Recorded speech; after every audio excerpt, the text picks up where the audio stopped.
Classroom activity, इस activity में क्या दिया गया है देखते हैं। Take 2 wide mouth plastic bottles, in 1 bottle put some kitchen waste like vegetable, fruit peels, paper and bread crumbs. यानी आपको 2,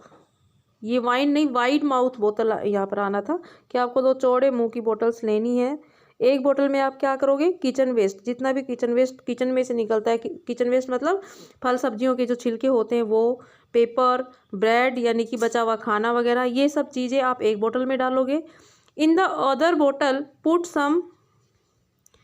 बिस्किट रैपर्स, जो दूसरी बोतल आप लेने वाले हो उसमें आपको कुछ बिस्किट के रैपर्स, यानी आपने बिस्किट खाए हैं उसके बाहर का जो रैपर बच गया वो, पॉलीथीन बैग्स, बची हुई polythenes, plastic waste, glass, iron nails यानी कांच के टुकड़े, लोहे की कीलें वगैरह जो वेस्ट हो जाती हैं, जो बच जाती हैं, उनको आप दूसरी बोतल में डालोगे। Close the mouth of both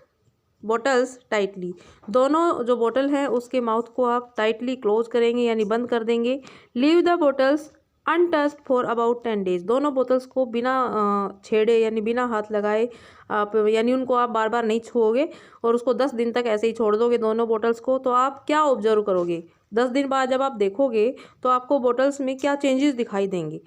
तो आप देखोगे, क्या देखोगे, the content of the first बोतल, यानी जो फर्स्ट बोतल में जो भी चीज़ें हमने डाली थी, क्या क्या डाला था, वेजिटेबल पील्स डाली थी, फ्रूट पील्स डाली थी, ब्रेड क्रम्स डाले थे, तो उस बोतल में क्या हुआ, स्टार्ट रूटिंग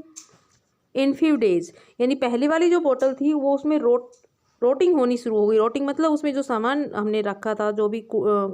वेस्ट डाला था, वो गलना सड़ना शुरू हो जाता है। A foul smell comes out of the rotting things, foul मतलब है कि बहुत ही गंदी स्मेल जो है उन चीज़ों में से आने लगी है। रोटिंग मतलब सड़ने लगी हैं वो चीज़ें, और आप सब जानते हैं सड़ी हुई चीज़ों में से फाउल स्मेल प्रोड्यूस होती है। इसके अलावा the content of the first बोतल आर बायोडिग्रेडेबल वेस्ट, इससे हमें क्या पता चला कि पहली बोतल में जो भी चीज़ें हमने डाली थी वो वेस्ट टाइम के साथ साथ गलना शुरू हो जाते हैं, यानी वो गल जाते हैं। तो ऐसे वेस्ट को हम क्या बोलते हैं, बायोडिग्रेडेबल वेस्ट। बायोडिग्रेडेबल मतलब जो चीज़ें टाइम के साथ साथ डिकम्पोज हो जाए उन्हें हम क्या बोलेंगे, biodegradable waste. This waste is also called wet waste, इस वेस्ट को हम वेट वेस्ट भी बोलते हैं, यानी कि गीला वेस्ट, यानी वो चीज़ें जो समय के साथ साथ गलना सड़ना शुरू हो जाएं और एक समय ऐसा आता है कि वो बिल्कुल ही ख़त्म हो जाती हैं, तो ऐसे वेस्ट को हम बोलेंगे बायोडिग्रेडेबल वेस्ट। तो इस बायोडिग्रेडेबल वेस्ट में कौन कौन सी चीज़ें आती हैं, जैसा कि अभी हमने देखा सारा kitchen waste. It rots and change into compost manure, और धीरे धीरे करके वो सारी चीज़ें जो है सड़ करके बिल्कुल किस में चेंज हो जाती हैं, एक खाद में बदल जाती है। कंपोस्ट मैन्योर, मैन्योर भी क्या होता है, खाद, और कंपोस्ट मतलब जो इस तरीके से सड़ा के बनाया जाता है, रोटिंग करके बनाया जाता है, तो कंपोस्ट मैन्योर में ये चीज़ें कन्वर्ट हो जाती हैं। The compost manure is good for the plants, तो जो कंपोस्ट मैन्योर है वो प्लांट्स के लिए बहुत ही अच्छी खाद होती है, यानी कंपोस्ट मैन्योर जो होती है वो बहुत ही अच्छी खाद होती है। आगे है the content of the other बोतल, जबकि दूसरी बोतल जिसमें हमने क्या डाला था, बिस्किट के रैपर्स, टूटे हुए कांच के टुकड़े, प्लास्टिक का सामान, आयरन नेल्स, इस तरीके की जो भी चीज़ें डाली थी, हम देखते हैं बहुत दिनों बाद भी उस बोतल में कोई चेंज नहीं आता, यानी वो चीज़ें वैसी की वैसी बोतल के अंदर पड़ी हुई रहती हैं। तो ऐसा वेस्ट जो टाइम के साथ गलता सड़ता नहीं है, कई सालों तक कई दिनों तक ऐसे ही पड़ा रहता है, तो ऐसे वेस्ट को हम बोलते हैं नॉन बायोडिग्रेडेबल वेस्ट, यानी वो वेस्ट जो डिकम्पोज नहीं होता है, जो गलता सड़ता नहीं है, तो ऐसे वेस्ट को नॉन बायोडिग्रेडेबल वेस्ट बोलेंगे। तो अभी हमने देखा कि हम अपने घरों में से दिन भर में जितना भी वेस्ट निकालते हैं उसमें 2 तरह का वेस्ट होता है, एक बायोडिग्रेडेबल और दूसरा non biodegradable. Those waste add to the burden of garbage and make our environment dirty and unhealthy। तो जो नॉन बायोडिग्रेडेबल वेस्ट हैं, जो कि गलते सड़ते नहीं हैं, वो हमारे एनवायरनमेंट को डर्टी यानी कि गंदा और अनहेल्दी बना देते हैं, यानी ये गलते तो हैं नहीं और ये सालों साल ऐसे ही पड़े रहते हैं, जिससे हमारा जो एनवायरनमेंट है वो देखने में भी अच्छा नहीं लगता, क्योंकि जगह जगह कूड़े के ढेर लग जाते हैं और साथ में डर्टी और अनहेल्दी भी बना देते हैं। जैसा कि आप पिक्चर में देख रहे हो, look at the picture, the garbage from the nearby houses has been dumped here, यानी ये कोई जगह है, यहाँ पर आसपास यहाँ पर जितने भी घर हैं वो सब लोग आकर के यहाँ पर अपने घर का जो कूड़ा है उसको यहाँ पर फेंक जाते हैं। Stray animals like dog, pigs, cows come here in search of something to eat, यानी stray animals यानी आवारा जो पशु हैं जैसे कि कुत्ते हैं, pigs यानी कि सूअर है, और जो आवारा जो गायें होती हैं वो यहाँ पर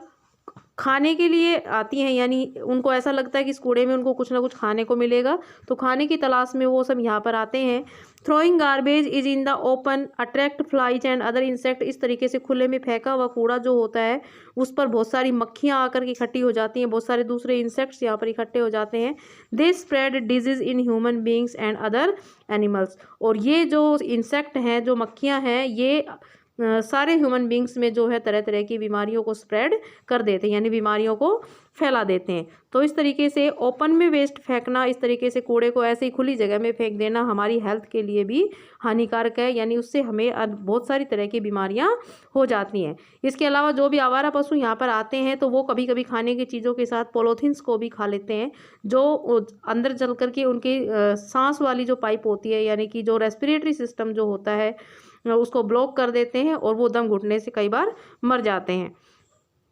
अगला हमारा टॉपिक है टाइप्स ऑफ वेस्ट, और अभी हमने थोड़ा बहुत देख भी लिया कि कौन कितनी तरह के वेस्ट होते हैं। जैसा कि हमने देखा कि हम अपने घरों में 2 तरह के वेस्ट प्रोड्यूस करते हैं, कौन कौन से, बायोडिग्रेडेबल वेस्ट और दूसरा है non biodegradable waste. Waste that can be decompose naturally in the short time, तो अभी हमने देखा था पीछे कि जितना भी वेस्ट जो कि थोड़े समय में ही नेचुरल तरीके से ही अपने आप डिकम्पोज हो जाता है, जो कि ख़त्म हो जाता है धीरे धीरे करके, उसको हम बोलेंगे बायोडिग्रेडेबल वेस्ट। जैसा कि अभी हमने एग्जांपल भी देखे थे कि फ्रूट पील्स, वेजिटेबल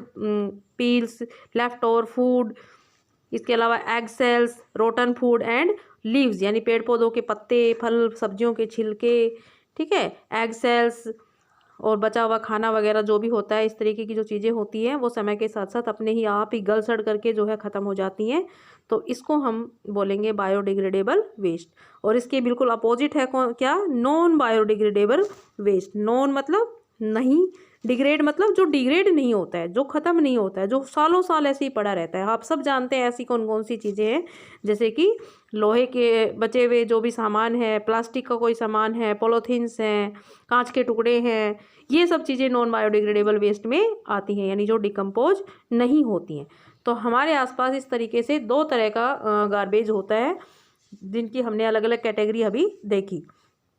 अब क्वेश्चन ये आता है कि हम इस वेस्ट को कैसे मैनेज करें, हम इससे छुटकारा कैसे पाएं। भाई वेस्ट तो रोज़ निकलेगा हमारे घर में से, हमें वो फेंकना भी पड़ेगा, लेकिन हम उसको कैसे फेंकें कि वो हमारे एनवायरनमेंट को भी इफेक्ट ना करे, हमारी हेल्थ पर भी इफेक्ट ना आए और हमें वेस्ट से छुटकारा भी मिल जाए। तो इसके लिए हम सबसे पहले क्या करते हैं, गार्बेज मैनेजमेंट सिस्टम तैयार करते हैं। Garbage management system, every colony, school, offices should have its own garbage management system, यानी हर एक कॉलोनी के पास, हर स्कूल के पास, हर एक संस्था के पास अपना एक गार्बेज मैनेजमेंट सिस्टम होना चाहिए। और इस गार्बेज मैनेजमेंट सिस्टम में कौन कौन से स्टेप्स को हम फॉलो करते हैं। सबसे पहले giving strict instructions to all people, यानी वहाँ पर जितने भी लोग हैं, चाहे वो किसी कॉलोनी में हैं या स्कूल में हैं, किसी ऑफिस में हैं, उनको बहुत ही स्ट्रिक्ट इंस्ट्रक्शंस दी जाएं, उनको ये बातें स्ट्रिक्टली बताई जाएं क्या, not to throw garbage in the open, यानी सभी लोगों को एक स्ट्रिक्ट आदेश दिया जाए कि कोई भी खुले में गार्बेज नहीं फेंकेगा, यानी खुली जगह पर अपना कूड़ा कचरा जो है वो इधर उधर नहीं फेंकेगा, पहली बात। दूसरा, being segregation of garbage and dry, wet and dry, जो भी आप कूड़ा निकाल रहे हो, जो भी गार्बेज आप अपने घर में से निकाल रहे हो, उसको 2 अलग अलग हिस्सों में बांटें, यानी कि बायोडिग्रेडेबल वेस्ट को एक जगह इकट्ठा करें और नॉन बायोडिग्रेडेबल वेस्ट को एक जगह इकट्ठा करें। इससे होगा क्या कि हमें उस गार्बेज को मैनेज करने में आसानी हो जाएगी। यानी क्या कर सकते हैं हम, भाई जो बायोडिग्रेडेबल वेस्ट है उसे हम खाद तैयार कर सकते हैं, उससे नॉन बायोडिग्रेडेबल वेस्ट है उसको भी फिर हम अलग तरीके से मैनेज कर सकते हैं।